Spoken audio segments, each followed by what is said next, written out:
Hi friends, இன்றைக்கி Pandian store பார்க்குறதுக்கு முன்னாடி நம்ம சேனலை சப்ஸ்கிரைப் பண்ணிக்கோங்க, வீடியோவை லைக் பண்ணிக்கோங்க. வாங்க வீடியோக்குள்ளே போகலாம். நம்ம ராஜியும் கதிரும் அடுப்படியை உடுத்திக்கிட்டு இருக்காங்க. ராஜிக்கு கதிருக்கு தோசை ஊற்றிக்கிட்டு இருக்காரு. அப்போ கோமதி போய் என்னடா அடுப்படியில் சவுண்டு கேட்குதுன்னு போய் பார்க்குறாரு. பார்க்கையில் என்னத்தை அப்படின்னு கேட்குறாங்க. என்னடியே தள்ளிக்க, நான் தோசை ஊற்றுறேன் அப்படின்னு சொல்கிறாங்க. ஏன் உங்களுக்கு இங்கீதமே தெரியாதா? எங்கள் வீட்டுக்காருக்கு நான் ஊற்றிக்கிறேன் அப்படின்றாங்க. அத்தா நீங்கள் என்ன வேணாலும் செய்யுங்க, நான் போகிறேன் அப்படின்னு கிளம்பிடுறாங்க. கிளம்பிட்டு வெளியில அவங்க மகள்கிட்ட சொல்றாங்க. பேசவே மாட்டாங்க ரெண்டு பேரும். இப்ப பார்த்தீங்கன்னா அவங்களுக்குள்ள இடையில வரன யார் என்ன சொல்றாங்கன்னே தெரிய மாட்டேங்குது அப்படின்னு சொல்லிக்கிட்டு இருக்காங்க. சொல்லிக்கிட்டு இருக்கையிலே பார்த்தீங்கன்னா கொஞ்ச நேரம் கழிச்சு சரவணனுடைய லவர் இருக்காங்கல்ல, அவங்களுடைய வீட்டில் போய் சரவணனோட மாமியா வாய்க்கு வந்த பேச்சு இந்த பேச்சு இல்லைங்க.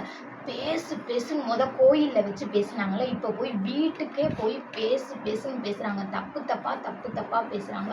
அக்கம் பக்கத்தில் உள்ளலாம் கேட்குற மாதிரி பேசுகிறாங்க. நம்ம அந்த பொண்ணு வேற அழுன்னு அழுகுறாங்க. அழுதுகிட்டு இருக்கையிலே பார்த்தீங்கன்னா இவ்வளவும் பேசிட்டு மண்ணெளி தூக்குறேன் அப்படின்னு சொல்லிட்டு கையை முறிச்சு விட்டுட்டு போயிடுறாங்க. வீட்டுக்குள்ளே போய் யாருமா எவருமான்னு சொல்லி அவங்க அப்பா கேட்குறாரு. கேட்கல சரவணோட மாமியா தான், எனக்கு இதுக்கும் எந்த சம்மந்தமும் இல்லை. கோயிலில் இப்போ தான் 10 நிமிஷத்துக்கு முன்னாடி பார்த்தேன். இவங்க இப்போ திரும்ப வீட்டுக்கு வருவாங்க, நான் எதிர்பார்க்கவே இல்லை, ரொம்ப பேசிட்டாங்க அப்படின்னு சொல்லிட்டு அந்த பொண்ணு அழுதுகிட்டே வீட்டுக்குள்ளே போயிடுது. அவங்க அப்பா போய் பாண்டியன் ஸ்டோர் கடையில் போய் சொல்கிறாரு, நாங்கள் என்னதான் காசு பண்ண இல்லாட்டினாலும் கௌரவமாக வாழ்கிறோம்.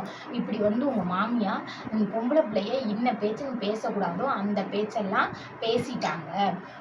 நாங்கள் என்ன செய்யனே தெரியலை. என் மகன் சும்மாவே போன வீட்டில் படாத பாடு கஷ்டப்பட்டுட்டா இப்போ விவாகரத்து பண்ணி எங்கள் வீட்டில் நிம்மதியாக கஞ்சி குடிக்கலான்னு வந்தாங்க.